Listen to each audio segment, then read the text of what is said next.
my heart still pounding just saying this out loud. It started so small, just talking, you know how it is sometimes, feeling a bit lonely, a bit unseen, even when you're sitting right next to the person you married. That's where it began for me. Just messages with someone online, a stranger, really, who seemed to get me in a way my husband hadn't in a long time. It felt harmless at first. Just flirty banter, sharing jokes, feeling that spark of attention again. A little escape from the quiet distance that had grown between us, shift to building tension and confusion, but then it escalated. Late nights texting, secrets kept. That thrill became something darker. One night, caught up in the moment, seeking validation, I sent nudes. It wasn't physical. I kept telling myself we never met, just pixels on a screen. But the guilt, oh God, the guilt hit me like a wave the second I hit send. Was this just a stupid mistake, or something that broke everything? To introduce the core conflict and cliffhanger, my husband found out. Not because I confessed right away, but, well, secrets have a way of surfacing. The look on his face, pure devastation. He didn't yell about physical cheating, he said it was worse, he called it emotional cheating. A complete betrayal of trust. He said the connection, the intimacy shared with someone else, the secrets, and yes, the nudes, that was it for him. Our marriage was over, just like that, end with unresolved tension, and the central question. Now I'm sitting here, the wreckage of my life around me, pouring this out to you guys. The shock is wearing off, replaced by this crushing confusion. Was it really cheating? Does sending nudes to a stranger online, when you're feeling lost, truly count as emotional cheating? Does it deserve ending a marriage? He says yes, absolutely. The trust is shattered beyond repair. Part of me screams he's right, the guilt is eating me alive. But another tiny, terrified part wonders, where exactly is that line, and did I really cross it so completely that everything we built is just gone? Because right now I just don't know. Does it count? Looking back, it's like watching a slow-motion car crash. Our problems didn't start overnight. For months, maybe even a year, things felt stale, distant. We were roommates more than partners. Mark, that's my husband, was buried in work, stressed, always exhausted. I get it, life happens. But the little things stopped. The inside jokes, the random hugs, just asking how my day really was. I felt invisible, lonely in my own home. I'd tried to talk, but it felt like hitting a brick wall. He'd shut down, say he was too tired, promise we'd connect later, but later never came. That silence, that space between us, it started to ache. Introducing the online connection and its initial appeal, that's when I stumbled into this online forum. Just a place to chat about shared hobbies, harmless stuff. And he was there, let's call him Alex. He was funny, engaging, interested. He remembered things I said. He asked follow-up questions. It felt so easy. The attention was like water in a desert. Our chats moved from the forum to private messages. It started friendly, supportive even. But the tone shifted, slowly. Flirty emojis, compliments that felt a little too personal. Sharing deeper frustrations, including about my marriage. I knew it was crossing a line Mark wouldn't like, but it felt separate, unreal. It wasn't real life, right? Just a little secret escape hatch from the loneliness. A bit of validation I desperately craved. Building towards the fateful decision and rationalization the night I sent the photos. God, I can still feel the mix of adrenaline and shame. Alex had been subtly pushing, calling me beautiful, saying how much he wished he could see me. Mark was asleep beside me, miles away emotionally, even in the same bed. I felt reckless, desperate to feel desired. So stupidly, I did it. Took the pictures, sent them. That instant rush was followed by a sickening plunge. I panicked, deleted the messages on my end, tried to pretend it never happened. I clung to that justification. It wasn't physical. It meant nothing. It was just a moment of weakness, but deep down, I knew it was betrayal. I'd shared intimacy meant only for my husband with a stranger. The secrecy alone poisoned everything, ending with the discovery and amplifying the central question. I thought I'd buried it. But secrets rot. Mark sensed the shift, the guilt, that made me jumpy. He found a notification I missed, dug deeper, and found fragments enough. The confrontation was worse than I imagined. The pain in his eyes wasn't just anger, it was a profound hurt, a broken trust that seemed absolute. When he called it emotional infidelity, it hit me like a physical blow. He saw the connection, the emotional energy diverted, the secrecy, the nudes, as a complete affair of the heart. Now he's packing a bag, says he can't look at me, and I'm left shattered, replaying every step, every choice. Was that online connection, that desperate need to feel seen, really the same as cheating? Did those photos destroy 10 years, or was it already broken, and I just lit the fuse? The silence in this house now is deafening, and the question screams in my head, did I really just end my marriage over texts and pictures? The silence after the door closed was the loudest thing I've ever heard. It wasn't just empty, it felt accusing, like the walls themselves knew what I'd done. I tried calling him straight to voicemail, texted apologies that felt pathetic. Even as I typed him, nothing. Radio silence. That's when the real panic set in. Was this temporary? Or was my marriage truly just gone? Over texts and pictures. The rational part of my brain screamed that it couldn't be, that it was disproportionate. But then I'd see his shattered expression in my mind, hear him saying emotional infidelity, and that rational part would crumble. He wasn't reacting to just the nudes. He was reacting to the whole hidden world I'd built with someone else. Deepening Mark's perspective and the betrayal trauma through mutual friends. I heard snippets. Mark is wrecked. He told his brother it wasn't the physical act that gutted him, it was the intimacy, the late night confiding, the sharing of frustrations. About him. The emotional energy I poured into Alex that belonged to us. He feels like our entire marriage was a lie, that the distance he sensed wasn't just his stress, but me pulling away, investing elsewhere. He called it a betrayal of trust, so deep it poisoned every happy memory. Hearing that, it was like being punched, because part of me knows he's right. I did divert that energy. I did seek comfort outside our vows. The secrecy itself was a weapon. Introducing the gray area, conflict and the online connections, persistence. Meanwhile, Alex, he didn't just vanish. When Mark blew up, I sent Alex one frantic message. My husband knows. This is over. Never contact me, but he did try. A few days later, a message pinged. Are you okay? I'm so sorry. I never meant. Deleting it felt like cutting a lifeline, which terrified me. Why did part of me still crave that validation from him, even now? It highlighted the messed up attachment that had formed, proving Mark's point about the emotional affair. Was Alex just some random guy, or had he become something more significant in the shadows of my failing marriage? That question haunts me, adding the counseling angle and unresolved future. We agreed, through terse, painful texts, to try marriage counseling. One session, sitting in that sterile office, the space between us felt like miles of broken glass. Mark barely looked at me. When the therapist gently asked me to explain what happened, the words stuck in my throat. How do you justify the unjustifiable? I stammered about loneliness, feeling unseen, and his flinch was visible. The therapist talked about broken trust, boundaries, and whether repair was even possible. Mark finally spoke, his voice flat. She gave parts of herself that were mine to someone else. How do you come back from that? He didn't say no to another session, but he didn't say yes either. He just walked out. Now I'm waiting. He's staying with his brother. The house is a museum of our failure. And the only thing I know, for sure, is that the online affair, the secrets, the desperate need to feel wanted, it didn't fill the void. It just blew my entire life apart. He comes back tomorrow to talk, just talk, and I have no idea if there's anything left to say, or if this silence is the only thing left between us now. The hours crawled by. Every creak of the house, every car passing outside, sent my heart into my throat. Was it him? I cleaned obsessively, then stopped, realizing how pointless it was. Nothing could clean this. I kept rehearsing what I'd say. Apologies, explanations, please, but every script crumbled in my mind. How do you beg for forgiveness when you know the betrayal cut so deep? The loneliness I'd felt before was nothing compared to this suffocating dread. This was the consequence of crossing that invisible line, of seeking validation in the shadows. Mark arrived, setting the tense atmosphere when his key finally turned in the lock. The sound was like a gunshot. He looked hollow, exhausted, older. The easy warmth he used to carry was gone, replaced by a stiff, weary tension. He didn't meet my eyes, just walked past me into the living room, the space we'd shared movie nights and lazy Sundays. Now, feeling like a courtroom, he didn't sit, just stood by the window, staring out, his back to me. The silence wasn't just empty. It was heavy, charged with everything unsaid, everything broken. The trust wasn't just cracked, it felt pulverized. The painful conversation begins, escalating tension. I went to see a lawyer, he said finally, his voice flat, devoid of the anger I almost expected.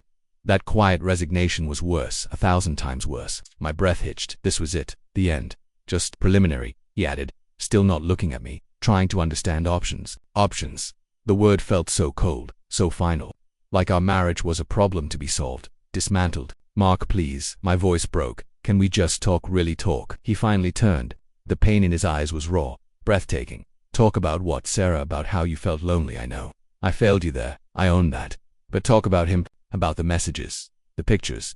His voice cracked on the word pictures. That's not talking. That's just reliving the trauma. The emotional infidelity. Introducing a new complication. Alex resurfaces. My phone buzzed loudly on the coffee table. We both flinched. A notification lit up the screen. A name, Alex. Just seeing it felt like a physical blow, a cruel punchline. My face burned. Mark's gaze flickered to the phone, then back to my horrified expression. A flicker of something dark, disgust, profound hurt, crossed his face. He's still trying to contact you. The disbelief in his voice was crushing. After everything, after you told him it was over. I fumbled to silence the phone, my hands shaking. I blocked him, I swear. I don't know how. Maybe a new number. It sounded feeble, pathetic. Another secret, another breach, even if unintended. It shattered any fragile hope I'd stupidly clung to. How could he ever believe me now? Building towards the breaking point, the core question explodes. He ran a hand over his face, looking utterly defeated. See, this is it. This is the poison. It's not just what you did then, it's the doubt now. It's wondering if every notification, every quiet moment you're on your phone, is it him? Is it someone else? The trust. It's not just broken, Sarah, it's gone. I look at you, and I don't know who you are anymore. The woman I married wouldn't have done this. He took a step towards the door, then stopped, his shoulders slumped. That question you keep asking yourself. Does it count? He finally met my eyes. His own swimming with tears he refused to shed. Here's my answer. It counted enough for you to hide it. It counted enough for you to break your vows. It counted enough to destroy us. He took a shaky breath. But the real question isn't does it count? The real question, the one that keeps me up at night, is why? Why wasn't I enough? Why did you choose him? He stared at me, waiting, the silence screaming louder than any words, the fate of our entire marriage hanging on an answer I still didn't have. The silence after his question was a physical weight, crushing the air from my lungs. Why wasn't I enough? The words echoed, raw and desperate, a question I'd asked myself 1,000 times in reverse during those lonely months. My mouth opened, but no sound came out. Excuses felt like ash. Explanations felt hollow. The truth that it wasn't about him not being enough, but about me feeling so utterly invisible and lost stuck in my throat, sounding weak even in my own head. I saw the hope die in his eyes as I struggled. He turned back towards the door, that defeated slump deeper than ever, right? Of course, no answer. His hand was on the doorknob. This was it, the final walkout, the end of 10 years. Mark, wait. The plea ripped out of me, fueled by pure panic. It wasn't about you not being enough. It was ... It was me. I felt like I was screaming into a void. You were right here, but you were miles away, buried in work, stressed, shut down. I tried to talk. I begged you to see how alone I felt. My voice cracked, tears finally spilling over. I was drowning, Mark. And yes, reaching out to Alex was wrong, so catastrophically wrong. It was a betrayal, an emotional affair. I own that. But why did I feel so alone in my own marriage? Why couldn't we fix that before it broke me? He stopped, his back rigid. He didn't turn around, so this is my fault. His voice was dangerously low, a stark contrast to the earlier flatness. My stress, my distance, that justifies your secrets, your nudes. He finally spun, his face a mask of fury and pain I'd never seen before. You think I didn't feel alone too, Sarah? You think I was choosing to shut down? That work stress was just some fun hobby. The plot twist revealed raising the stakes. He took a step towards me, his eyes blazing. You were so focused on your own loneliness, you never saw mine. You never saw the pressure cooker I was in. The promotion I didn't get after killing myself for it. The massive financial hole my stupid investment mistake put us in last year. The debt I've been scrambling to hide, working double shifts, terrified you'd find out and think I was a failure. He raked a hand through his hair, his anger dissolving into something ragged. I was drowning too, Sarah, but I was trying to protect you, to fix it myself. Instead of leaning on you, I shut down. And instead of seeing I was struggling, you leaned on him. The revelation hit me like a physical blow. Debt, a failed promotion, hidden financial disaster. All while I was wallowing in self-pity, completely oblivious of the ground felt like it shifted. My emotional cheating, my desperate bid for validation, suddenly looked grotesque against the backdrop of his silent, terrified struggle. The betrayal wasn't just mine anymore, it was mutual. We'd both built walls, we'd both hidden our pain, we'd both failed each other spectacularly. So yeah, he choked out, tears finally spilling over onto his cheeks, mirroring mine. Maybe I wasn't enough either. Maybe I failed you first, but Sarah, he looked at me, the devastation complete. You didn't try to break down my walls. You just built a secret door out of ours and let a stranger in. You gave him pieces of us, your pain about me, your body, things that should have been mine to help carry, mine alone to see. That's not just a mistake, that's a fundamental breach of trust. How? His voice dropped to a shattered whisper. Do we even start to come back from both of us holding the detonator? The silence returned, thicker and more complex than before. The house wasn't just filled with the wreckage of my actions anymore. It was filled with the toxic fallout of our shared failures, our hidden burdens, our catastrophic lack of communication. The path forward wasn't just unclear.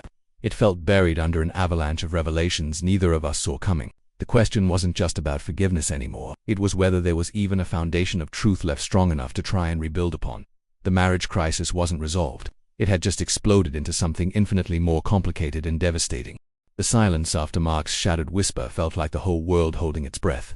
The weight of his hidden struggle, the debt, the shame, the fear crashed over me, mixing with my own guilt into a toxic sludge. We stood there, raw and exposed, surrounded by the ruins of both our secrets. It wasn't just my emotional infidelity anymore. It was our shared marital collapse, built on a foundation of silence and fear. We start, I whispered, my voice thick with tears, by stopping the lies. Right now, all of them. The words felt terrifying, like jumping off a cliff. Show me the debt. Tell me about the job. Everything, and I'll tell you everything. About Alex. The ugly, stupid, shameful truth. No more hiding. Even if it kills us, we end it in the light.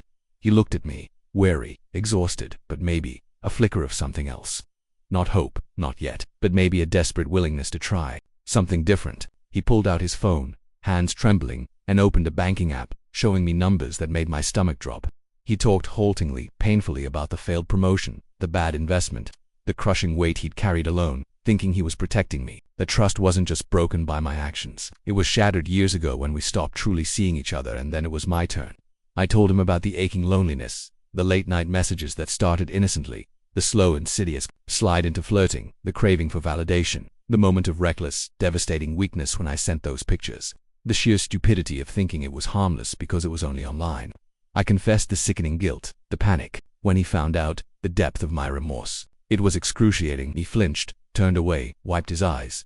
But he listened, really listened. We didn't magically fix it that night. The betrayal trauma was too deep, the broken trust a canyon between us, but we agreed on one thing. We'd try marriage counseling. Properly, not one session, but a real commitment to wade through the wreckage, no matter how painful. We moved into separate rooms in the same house, a fragile ceasefire declared amidst the devastation. Therapy was brutal, unearthing the resentment, the years of miscommunication, the specific wounds my online affair inflicted on him, the isolation my own actions created. It felt like surgery without anesthetic. We fought, we cried, we sat in stony silence. Progress was measured in millimeters. The climax and the twist months crawled by. The debt became a shared burden, a practical problem. We tackled together, slowly. The silence in the house gradually shifted from hostile to careful. We started having awkward, honest conversations about real things, not just the weather. We learned to argue without destroying each other. The affair recovery felt agonizingly slow, but there were moments, a shared dark joke, him making coffee for me without being asked, me respecting his need for space without panicking, tiny glimmers in the dark. Then, one ordinary Tuesday evening as we were cautiously sharing takeout, my phone buzzed, an unknown number. A text lit up the screen. "Hey Sarah, it's Alex. Long time, was thinking about you. Things okay?" My blood ran cold. I froze, the chopstick slipping from my fingers, clattering onto the plate. The old shame and panic surged back, hot and immediate. Mark saw my face. "What is it?" he asked, his voice carefully neutral, the wary tension instantly snapping back into place. Wordlessly, feeling sick, I turned the phone screen towards him. I braced for the explosion, the accusations, the crushing setback. This was it. The fragile trust we'd painstakingly rebuilt would shatter again. He stared at the message, his expression unreadable for a long, terrifying moment. Then, he did something utterly unexpected. He didn't yell. He didn't flinch away. He looked straight at me, his eyes searching mine, not with suspicion, but with a quiet intensity. "What are you going to do?" he asked, his voice low, steady, not demanding, not accusing, just asking, putting the choice, the responsibility, the power back squarely in my hands. The twist wasn't Alex reappearing, it was Mark's reaction. He wasn't reacting from a place of blind hurt or possessiveness anymore. He was testing the foundation we'd been building. He was trusting me to handle it. My hand shook as I picked up the phone. The ghost of that lonely, desperate woman who craved outside validation flickered, but she didn't control me now. I hit delete, then I blocked the number.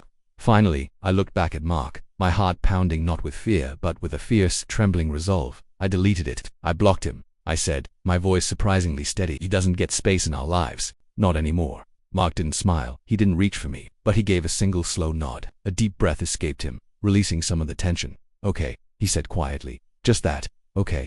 It wasn't a fairy tale ending. The trust wasn't fully restored. The scars from the emotional cheating and the financial betrayal were still there. But in that moment, staring at the blocked number on my screen and then into Mark's steady gaze, I understood. The climax wasn't about Alex or the debt. It was about us finally choosing, consciously, painfully, to face the darkness together, and in that choice, finding the first fragile flicker of a new kind of trust, not blind, but earned, one honest, terrifying choice at a time. The path ahead was still long and hard, but for the first time since everything blew up, we were finally walking it side by side. The quiet after Alex's message didn't magically fix us. Healing from emotional infidelity and years of hidden hurt is slow, messy work. That fragile peace Mark and I found.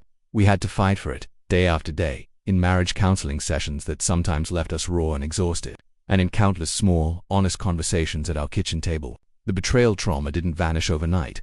Sometimes, a late-night text notification would make my heart skip, or Mark would get quiet, and I'd see the shadow of doubt cross his face. But now, instead of hiding or exploding, we'd name it. "That ping scared me," I'd say. Or, "I know that look. Talk to me." We learned to lean into the discomfort, not away from it. The debt, we tackled it together. Gone are the days of Mark silently drowning. We became a team, budgeting ruthlessly, selling what we didn't need, taking on extra work. It was brutal, humbling, but facing that shared enemy, that consequence of his secrecy, somehow became part of our trust rebuilding. Paying off the final chunk last month wasn't just financial freedom. It felt like burying the last ghost of our mutual deception. A huge weight lifted, replaced by a shared pride we hadn't felt in years. Counseling taught us the real meaning of boundaries. For me, it meant zero privacy online. Mark has full access, not because he demands it, but because I offered it as part of my transparency. It means recognizing when I feel unseen and talking to him, not seeking validation elsewhere. For Mark, it meant learning vulnerability isn't weakness. He shares his stresses now, trusting I can handle it, that we're stronger together. A fair recovery isn't about forgetting. It's about building something new and stronger on the ashes of the old. So, does emotional cheating count? Living through this hell answered that forever. Yes, unequivocally, devastatingly yes. The secrecy, the diverted emotional energy, the intimate confidences shared with someone else, the nudes, they shattered trust just as completely as a physical affair. The line isn't about bodies, it's about hearts and loyalty. Our near-total marital collapse taught us the brutal cost of silence and seeking escape instead of connection. We're not the same people who started this journey. The scars are there, reminders of the pain we caused each other. But the frantic loneliness, the desperate secrecy, that's gone, replaced by a quiet understanding, a hard-won comfort in each other's presence. We laugh more easily now. We hold hands without it feeling forced. The silence isn't heavy anymore. It's just peaceful, a peace we fought for, cried for, and rebuilt together, brick by painful brick. It's not perfect, but it's real. It's ours. And after everything, that feels like the most precious thing in the world.